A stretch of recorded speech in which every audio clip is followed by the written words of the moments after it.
Bonjour à tous pour cette nouvelle vidéo.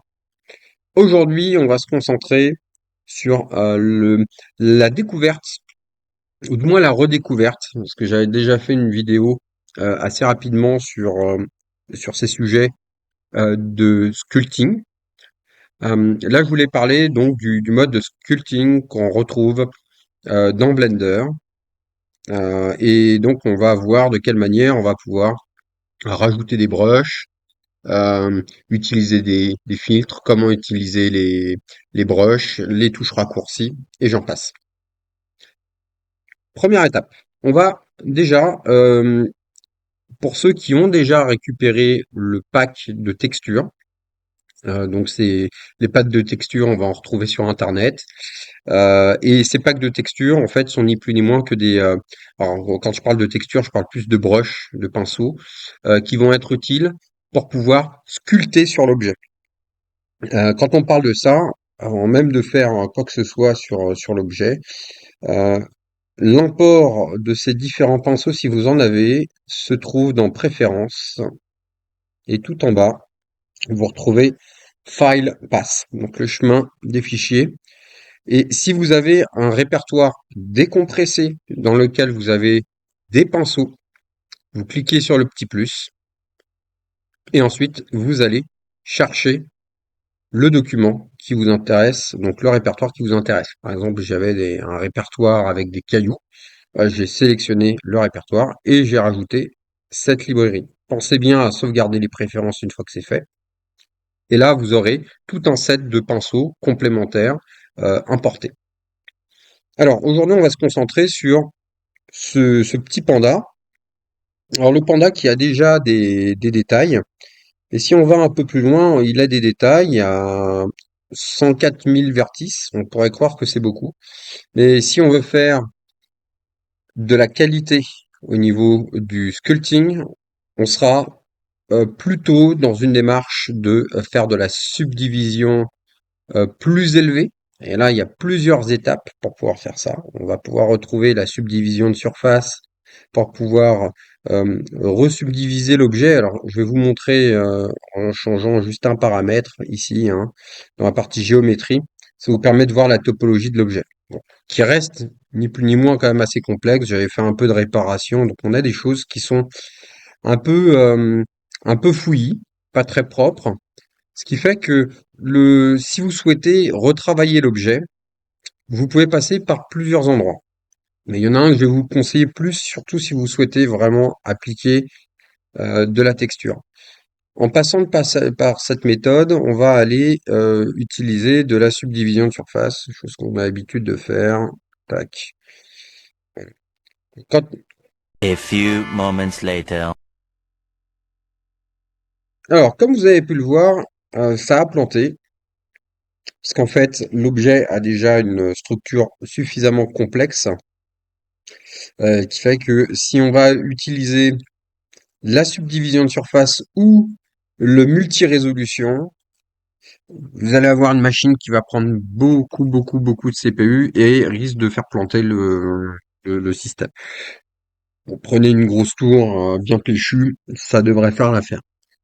Mais pour autant, on a la possibilité de faire, je dirais même tout aussi bien, même mieux, parce que comme vous pouvez voir, on n'a pas forcément une topologie super homogène. On voit qu'il y a beaucoup de détails à certains endroits par rapport à d'autres.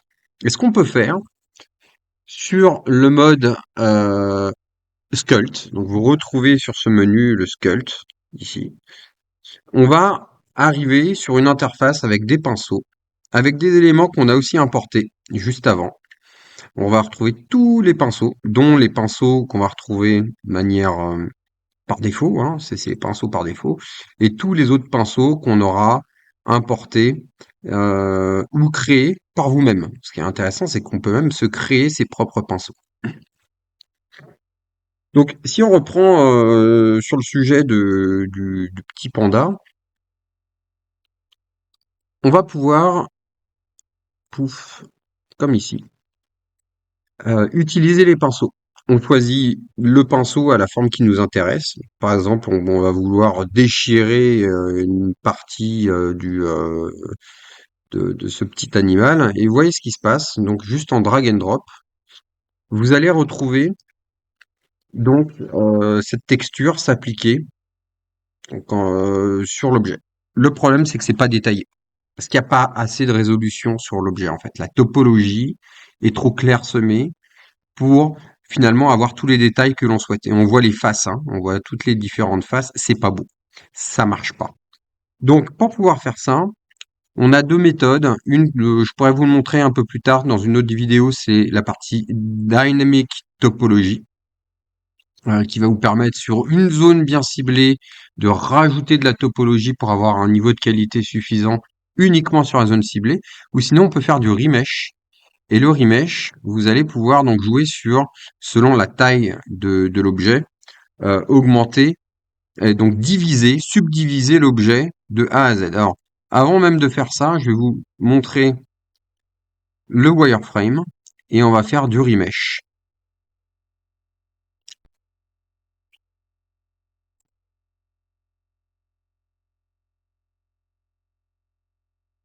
Voilà. Voilà ce qui s'est passé. J'ai découpé l'objet. On voit que maintenant on a un nuage total finalement de faces et de vertices. On tombe à 1 800 000 vertices. Là, on est pas mal. Alors, je vais désactiver le wireframe, sinon on va pas s'en sortir. Et si maintenant je fais du drag and drop, voici ce qui se passe. On a donc la texture qui va s'appliquer sur l'objet de manière super propre. Alors pour vous montrer un peu les touches que j'utilise, on va retrouver les mêmes déplacements au niveau de la caméra. On va pouvoir tourner autour de l'objet. On va pouvoir se déplacer latéralement avec Shift. On va pouvoir zoomer, d'accord? Et notamment donc pour les petits pinceaux, on a des touches raccourcis qu'il faut connaître. Donc on les retrouve ici au final, hein, les fonctions du pinceau, la force du pinceau, la taille du pinceau, mais tout ça, encore une fois, vaut mieux apprendre avec les raccourcis. Donc F, par exemple, pour augmenter la taille du pinceau. Voilà. Et après, voilà, on va pouvoir jouer là-dessus. On peut avoir une toute petite déchirure hein, comme ça. Donc on a le F. On va pouvoir utiliser aussi une fonction qui est super importante, qui va être le Shift. Et si vous passez sur l'objet, on va pouvoir rendre et faire du smooth, donc rendre l'objet plus doux au niveau de la zone concernée. Et ça, c'est un pinceau que l'on retrouve aussi séparément au niveau de l'interface, qui est ici, smooth. Et vous avez aussi la force du smooth. Moi, ce que je vous conseille, mettez-le au moins à 0.3. Ça évite d'avoir un effet trop dur au niveau du smooth. Et ça vous permet de repasser dessus de manière plus doux, comme vous pouvez voir sur l'oreille, sans pour autant casser sa topologie. Ça vous adoucit l'objet. Donc ça, c'est vraiment pas mal. Donc vous retrouvez les différents des pinceaux par défaut. Vous avez un pinceau qui est super important, qu'on utilise, on touche en tout cas régulièrement, c'est Grab G, G hein, comme Grab G, et vous allez pouvoir sur une zone d'influence, donc là j'augmente un petit peu avec F, vous allez pouvoir changer, écraser, déplacer l'objet comme vous le souhaitez. Donc si à un moment donné vous voulez avoir voilà, un effet de renfoncement, vous pouvez très bien faire ça. Donc là, je fais un peu de smooth histoire d'avoir quelque chose d'un peu plus beau sur l'objet. Et on a quelque chose, voilà, qui sera un peu plus sympa.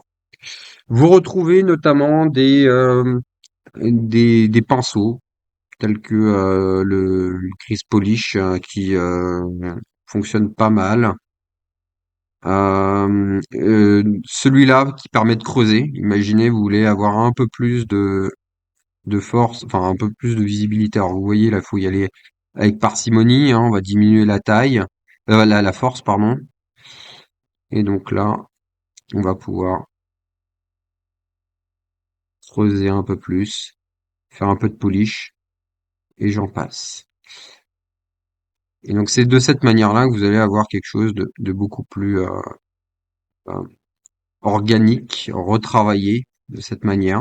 Au départ, on va se dire non, c'est pas très beau, mais vous allez voir qu'au final, à force de creuser, repolicher, vous allez retrouver un objet assez propre. Donc vous pouvez creuser, augmenter la force si vous voyez, hein. Si vous avez une tablette graphique, vous pourrez aussi jauger la force de votre stylo pour pouvoir avoir un effet plus ou moins doux. Donc ça, c'est très important, surtout quand vous utilisez la tablette graphique. Et vous pouvez aussi inverser. En appuyant sur CTRL avec le même pinceau, vous allez pouvoir inverser. Moi, j'utilise beaucoup ce pinceau, par exemple, quand je dois avoir un effet flamme. Je vais creuser, mettre un peu plus en avant les arêtes pour avoir quelque chose assez sympa. Euh, vous retrouvez plein donc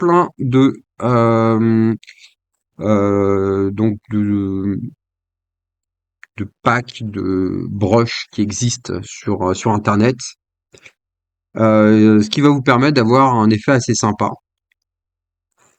Donc si la résolution est bonne, voilà, vous allez pouvoir gérer, mettre des petits boutons.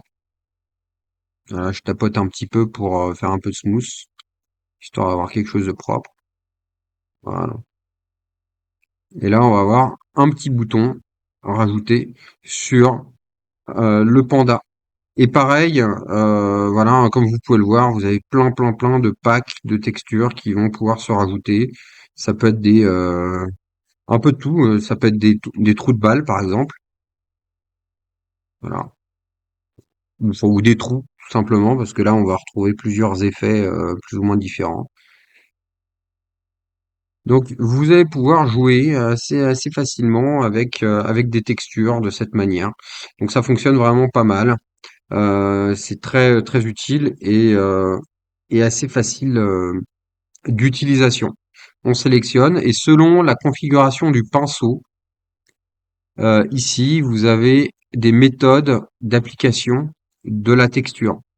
Le handcord, c'est justement une sorte de drag and drop et vous lâchez quand vous avez terminé. Vous avez d'autres types de configurations. Je crois que par défaut c'est dot. Donc en fait, alors, bon là non, c'est pas vraiment comme ça, mais vous voyez, ça suit un axe.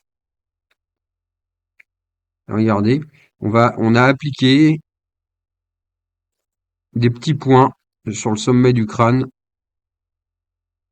de notre panda, ce qui permet d'avoir aussi un effet avec des euh, pores qui peuvent être assez sympas. Donc voilà, vous avez donc un comportement, hein, drag dot, airbrush. Donc je vous conseille de tester, voir un peu de quelle manière ça fonctionne pour comprendre un peu le comportement. D'accord.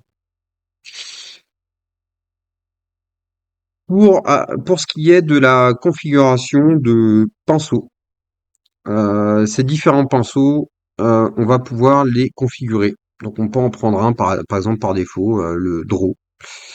Et ici à droite, vous retrouvez des assets. Et les assets, ça correspond aux différents finalement différentes options qui sont liées à ce brush.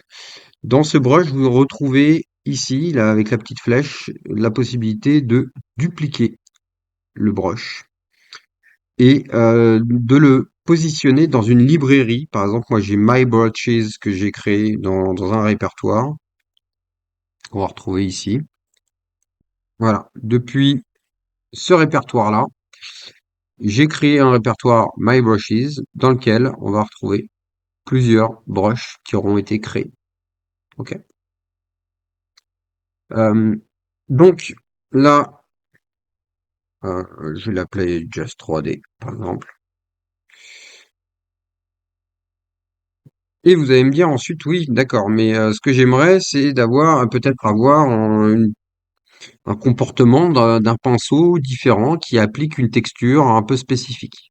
Ça, vous allez pouvoir le faire. Vous avez une section qui s'appelle texture, dans laquelle vous allez pouvoir cliquer sur New, cliquer sur le petit bouton Show Texture in Tab, et là, vous allez chercher une image en niveau de gris pour faire, en règle générale, c'est les mêmes images qu'on utilise pour faire du displace, et vous allez chercher une image que vous allez récupérer, que vous soit chercher sur internet, j'en ai généré avec Gemini d'ailleurs, ça fonctionne très très bien, et que j'ai pu faire. J'en prends un par défaut, je vais prendre celui-là. Donc il est aussi en gris, hein, on peut voir, on a que des effets de gris. Donc du noir et du blanc, le noir va être une valeur négative, donc il va jouer sur la profondeur, et le blanc va être plutôt en surexposition. Donc je sélectionne l'image, ça va me montrer l'image, et ensuite, ce qui est même conseillé, c'est de se créer un petit imprime écran de ce brush-là pour le positionner ici. Par exemple, bah, je vais même le faire en direct live. Je fais F pour diminuer la taille. Alors, comme vous pouvez voir, c'est pas le comportement que je veux. Je vais faire donc du encore, par exemple. Et ça, je vais faire un imprime écran.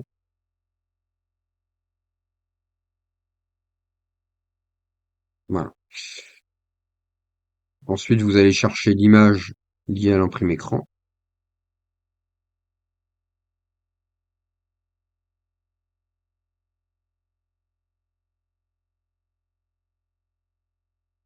Et vous avez donc un brush qu'il faut sauvegarder, hein, c'est unsaved.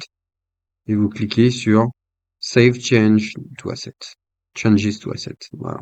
Donc là maintenant j'ai un nouveau brush qui est fin prêt. Alors on peut nettoyer hein, l'objet et on va retrouver donc un effet, l'effet qui est lié à la texture. Alors c'est pas forcément une texture idéale, donc c'est pour ça qu'on a un effet un peu pixelé.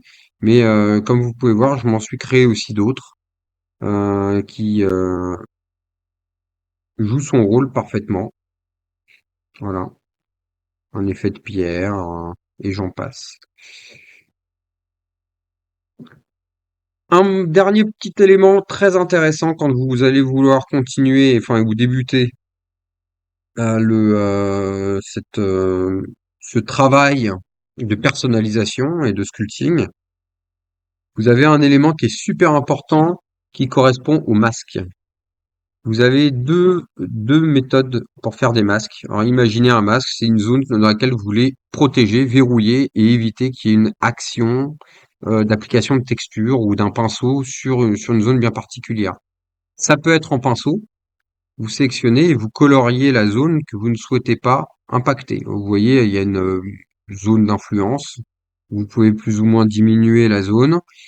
Appuyez sur CTRL aussi pour annuler une partie de la zone. Donc on pourrait très bien avoir quelque chose comme ça. Et euh, vous avez une touche raccourcie qui s'appelle CTRL-I qui permet d'inverser notamment ce masque. D'accord?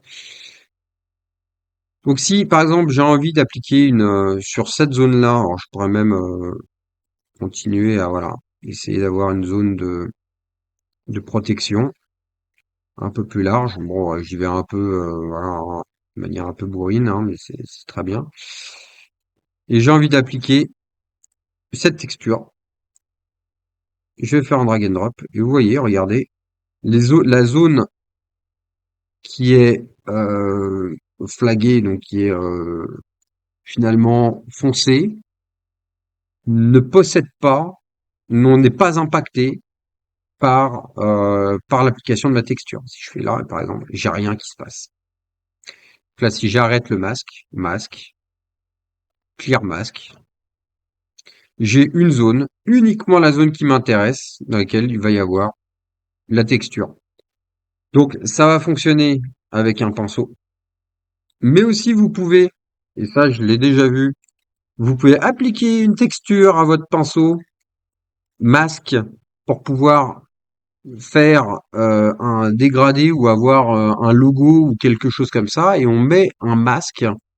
Ça, je pourrais en faire une vidéo pour le coup, c'est très facile à faire pour pouvoir mettre et pour ensuite travailler une zone un peu dessinée ou avec une image que vous avez récupérée pour pouvoir donc l'utiliser comme un masque. Sinon, vous avez le masque traditionnel qui, si vous cliquez, laissez le doigt cliquer dessus, vous allez avoir le lasso, de la ligne, du polyline, mais en règle générale, je fais du lasso ou du box, ou sinon ça. Le box max, box masque, je vais y arriver. Si je sélectionne la zone, voilà ce que ça me fait. J'ai une découpe fine et bien marquée de la zone en question. Et si j'ai envie uniquement d'agir sur la zone sélectionnée, je vais inverser mon masque, CTRL-I, et ensuite y appliquer une texture qui m'intéresse. Voilà. Et ensuite, on nettoie le masque. Bon, ça ressemble absolument à rien pour celui-là, mais au moins ça vous permet de comprendre de quelle manière vous allez pouvoir agir sur les masques et jouer avec le mode de sculpting. Faites en sorte de bien réfléchir quand vous créez, vous voulez commencer à débuter sur la modélisation telle qu'on le voit depuis le début de l'année. L'intérêt, c'est pas de commencer par du sculpting, c'est de finir par le sculpting pour pouvoir apposer finalement des éléments de détail complémentaires. C'est comme pour de la peinture, on applique le tout, et on colorise le tout, et à la fin, on se concentre un peu plus sur les détails.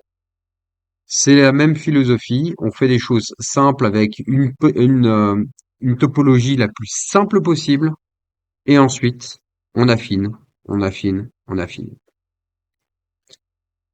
Voilà. Donc c'est terminé pour cette petite présentation du mode de sculpting. N'hésitez pas à revoir la vidéo, mettre pause et retester. Et n'hésitez pas à me faire le moindre commentaire si vous avez moindre question concernant ce module. Je vous remercie.